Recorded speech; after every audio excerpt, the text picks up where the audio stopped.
You are always welcome at East Africa's best language school, Swahili Dar Language School in Tanzania.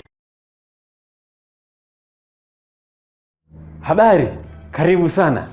Karibu kujifunza subjunctive. Subjunctive is very important topic. Kwa nini? Why? Because subjunctive will help you to be able to say your sentences in polite language. Every time you want to give an advice, you're going to use subjunctive. Every time you want to suggest, you're going to use subjunctive. You want to use the command language, you're going to use subjunctive. So subjunctive is very useful in Swahili. And you will hear Tanzanians speak under this subjunctive topic often. So you're very welcome to be with me here, learn this topic, subjunctive. And there are several functions of subjunctive. So we are going to see one after another. And today we are only going to see the 5 function, 1, 2, 3, 4, 5 function of subjunctive. And don't miss to see the more uses of subjunctive, the more use of subjunctive. Okay? So, number 1, every time you want to give an advice, every time you feel like now I'm going to give an advice to somebody, you're going to use subjunctive. And how are you going to start your sentence? You're going to start your sentence with nibora. So every time you want to give an advice, you start your sentence with either nibora. Nibora means it is better. Or ni afadhali. Ni afadhali also, it means it is better. So ni bora and afadhali means the same, better. Ni, it is, or is, it is. Ni. Bora, better. Afadhali, also better. Vizuri, ni vizuri, it is good. Ni vizuri. Inafaa, inafaa, it is suitable. Oh, it is good. Inafaa. Ninashauri, I advise. Okay? See? So when I advise that you do this and this and this, you start with ninashauri, I advise. Ninashauri, then you say what you want, what you are advising. Okay? Okay, let's see these sentences. Let's see this sentence. These sentences are under subjunctive formula. Let's see. Ni bora ujifunze Kiswahili Tanzania.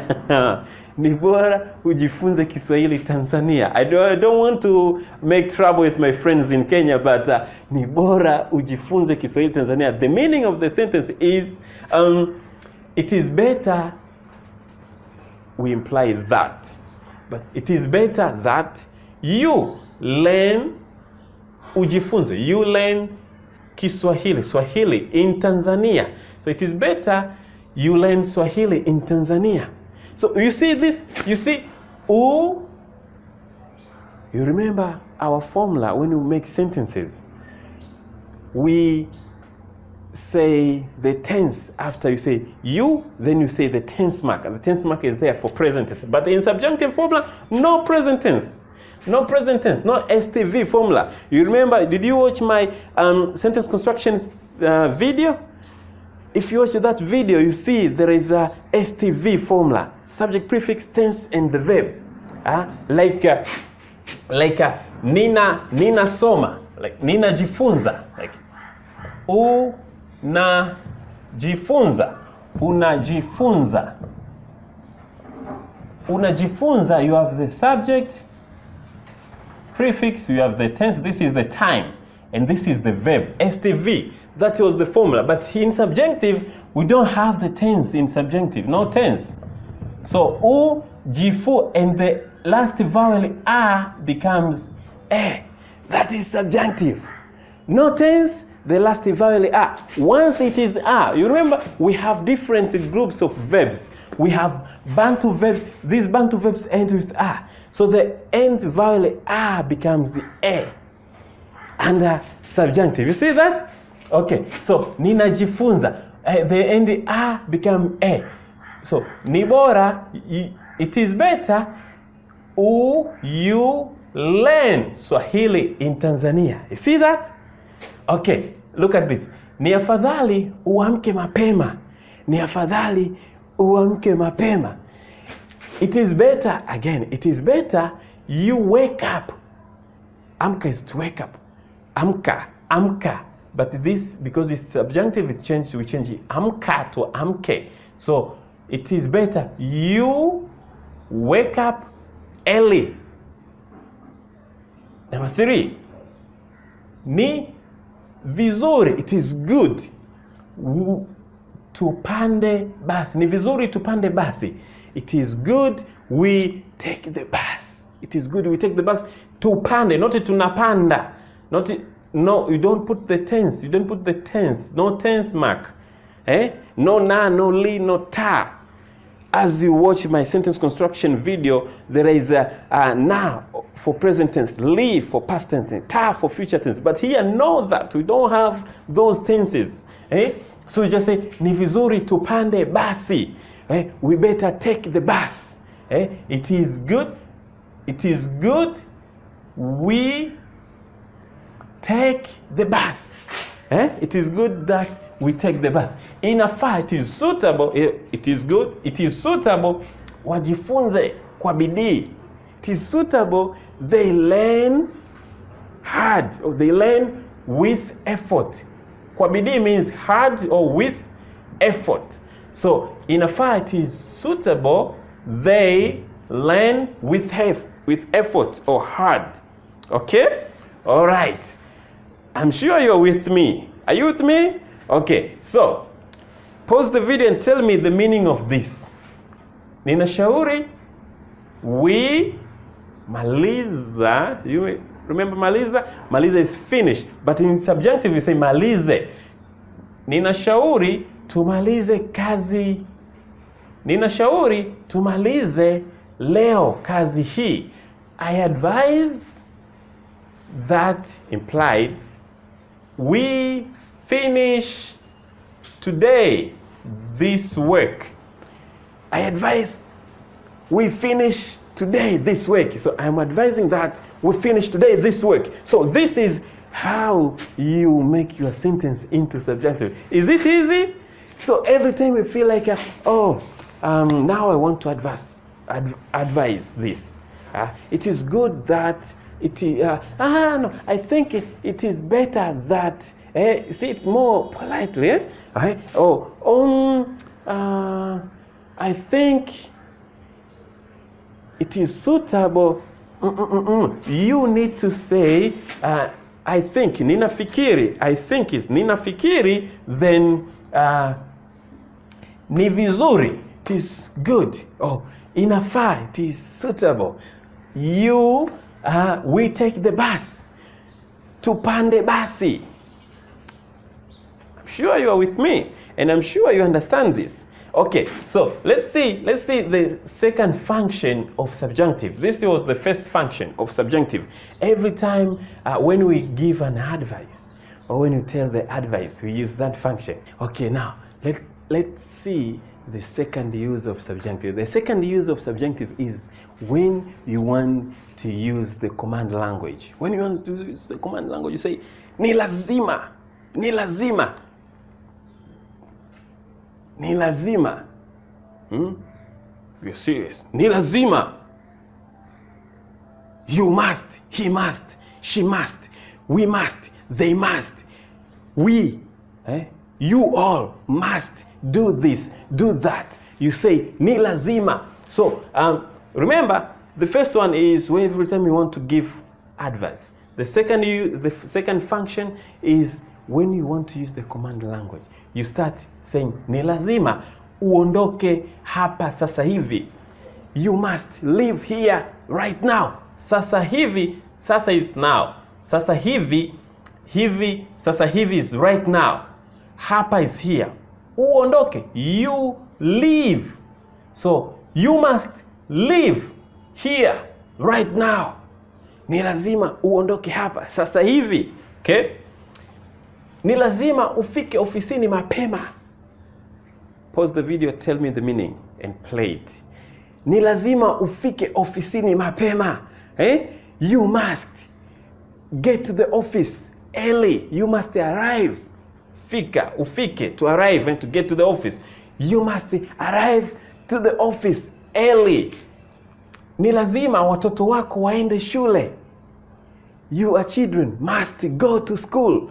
Ni lazima watoto wako, your children must go to school. That is the second use of subjunctive. Okay, let's see the third function of subjunctive. The third function of subjunctive is, this is more polite command.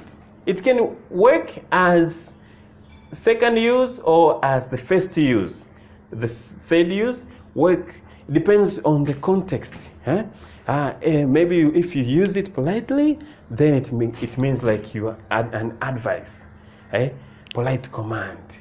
But if you use it hard, like in the very harsh language, very command language, you can use it as in command language, and it acts as, it becomes like ni lazima when you use it.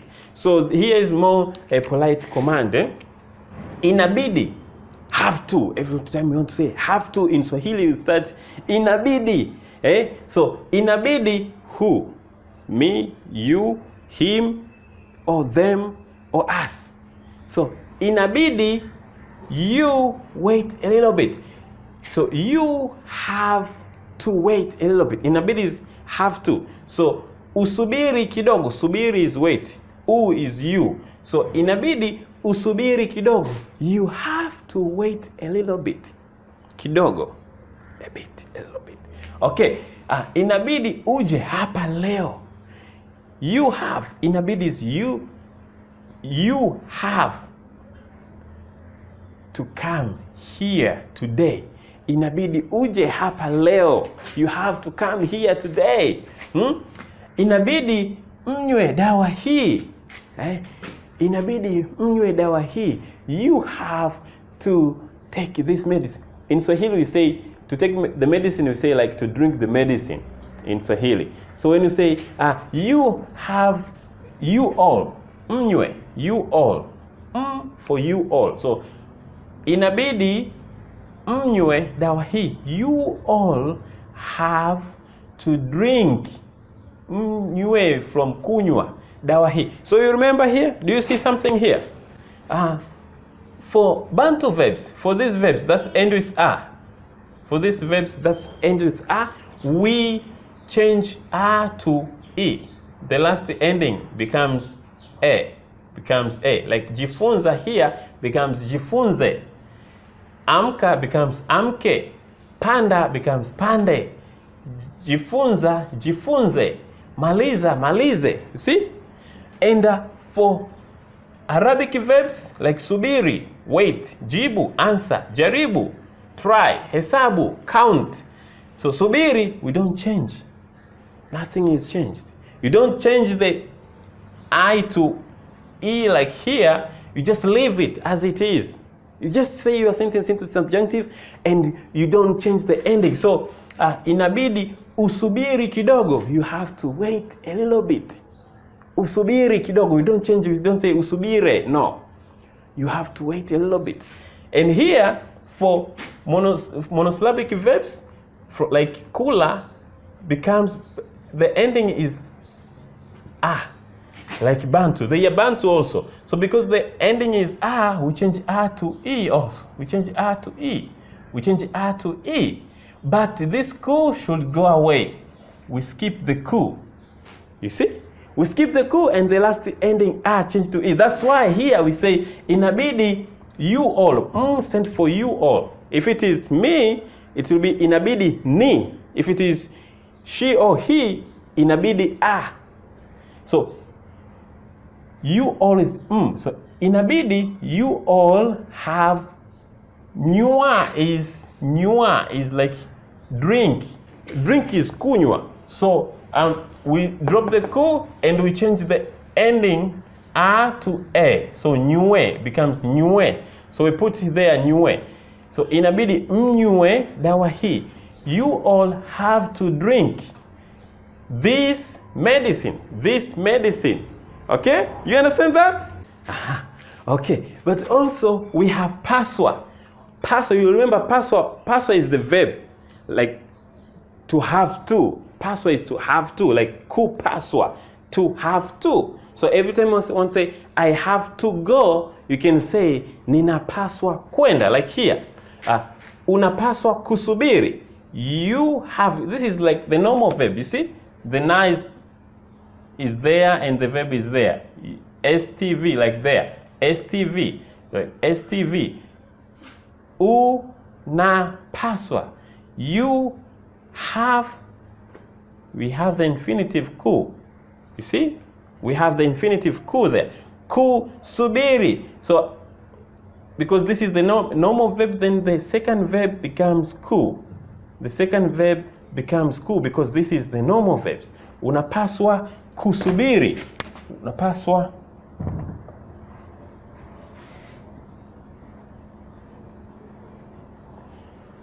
kusubiri. So you can say that sentence because when you use paswa, you have two options. So you see paswa here, when you say paswa, you have two options. Number one is to make the second verb, infinitive and leave the second verb as it is, to leave these verbs without changing them. We leave them without changing.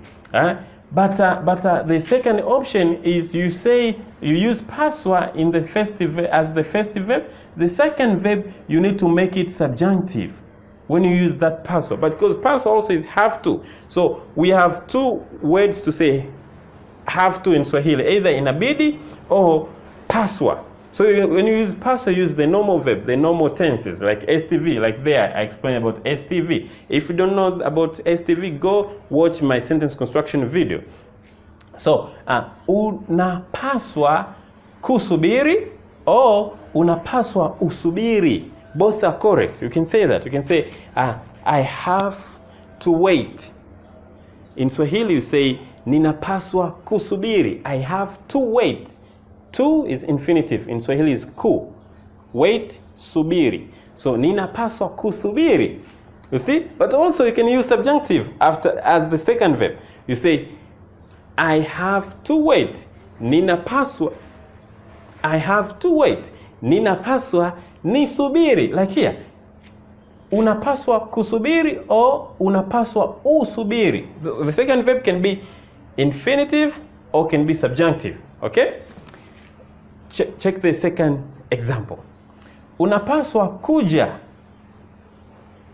You have to come. When you want to say you have to come, because paswa is the verb, to have to. So you have. Unapaswa to come. Kuja. To come is kuja. Then you say unapaswa kuja. Or unapaswa, you have, then you use the subjunctive form. Kuja. You say je, because kuja is like these verbs. Kuja is like one of the monosyllabic verbs. Kuja, here. Kuja. So you change it a to e and you drop the ku. You change it a to e and then you drop the ku. So instead of kuja, you just say je. So you say unapaswa uje hapa leo. So either unapaswa kuja hapa leo or unapaswa uje hapa leo. Do you understand that? I hope we do. Okay. Check this. You have to drink this medicine. How will you say this sentence by using paswa? Inabidi mnywe dawa hii. Inabidi mnywe dawa hii. How do you say this sentence by using paswa? Inabidi uje hapa leo. How do you say this sentence by using paswa? Inabidi usubiri kidogo. How do you say this sentence by using paswa? Okay. So inabidi mnywe dawa hii. This sentence, you can say the same sentence by using paswa, and you have also two more options by using paswa. You can either say mnapaswa, you all have to. Mnapaswa, you all have to drink, kunywa dawa hii, Oh, you all have to drink. Mnapaswa mnywe dawa hii. So you see, you can use this paswa when you want to say have to, or you can use inabidi when you want to say have to. Do you understand that? I hope you do. Okay. Okay, we also have the fourth function. The fourth function of subjunctive. Here is when you want to say please. Every time you want to say please in Swahili, you how do you say? How do you say when you want to say please in Swahili? What? Tafadhali? Like tafadhali? Yes, of course. If you go to your dictionary and you look for a please word in Swahili, you will see it is tafadhali. But how we use it? I will say yes, we do use it, but not often. Why? In Kenya, if you go in Kenya also, they use much, and I'll give you a secret. And you can understand a little bit the difference between Tanzania Swahili and Kenya Swahili. Kenyans, they say tafadhali, tafadhali, tafadhali every time they say tafadhali when they want to say please. But in Tanzania, very few times you'll hear people use tafadhali, because for us tafadhali is more official, it's more formal, it's more like it push a little bit, it's more like a command. For us, when you say tafadhali, the word tafadhali, for us, it sounds like it has the command in it. So we choose not to use it. In the office, no problem. If you say tafadhali because you are pushing, maybe you want something and you say please, please, you say tafadhali. You really want it, so you are pushing it a little bit in the office. But in normal life, people say naomba. You say naomba. We don't say tafadhali. But in Kenya, when you say naomba, naomba is also to beg. I understand that. Naomba is also to beg. So if you go in Kenya and you say naomba, if you go to the restaurant and you say naomba chai, chai is tea. May I have some tea, please? When you say naomba chai, they understand like you don't want to pay. You don't want to pay because you are begging. You are asking for it. No, naomba is just a please, and you are trying to be polite. Please, I'm asking for the tea. So you say naomba chai. But here, so let's see how we use naomba with subjunctive. How do you want to say, can you please wait a little bit in Swahili? You'll say naomba usubiri kidogo. You don't say tafadhali usubiri kidogo. Yes, of course. If you please people in the office, you really want them to stay, to sit, to wait, you say tafadhali usubiri kidogo. But when you say naomba usubiri kidogo, that is more polite language to use. And number 4, the fourth function of subjunctive is when you want to use polite language. When you want to use polite language, you use this function number 4. And naomba usubiri kidogo. May you please wait a little bit? Naomba uwapeleke watoto wangu shule. Can you please take my children to school? Naomba please uwapeleke, take watoto wangu, my children, shule, to school. Can you please take my children to school, shule, or you can also say shuleni. Other people say shuleni is fine also. Naomba uwapeleke watoto wangu shuleni. Naomba unipe maji ya kunywa. Can you please give me some water? Naomba unipe maji ya kunywa. Okay? And how do you say, naomba upike chakula cha jioni? Can you please cook our dinner? Chakula cha jioni is dinner, right? So, can you please cook Can you please cook the dinner? So when you want to say that, you say naomba upike chakula cha jioni. Okay, that is the fourth function of subjunctive. Let's see the exercise, the small exercise here. How do we translate these sentences? How do you translate these sentences into Swahili? Because you learn them and you know them now. You know subjunctive now. So pause this video, translate them, write them down, translate, and you will check with me, okay? Okay, now let's see how we say negative sentences in subjunctive. Negative sentences in subjunctive. Because all of these was positive sentences. But how do we say negative sentences in subjunctives? In like this sentence.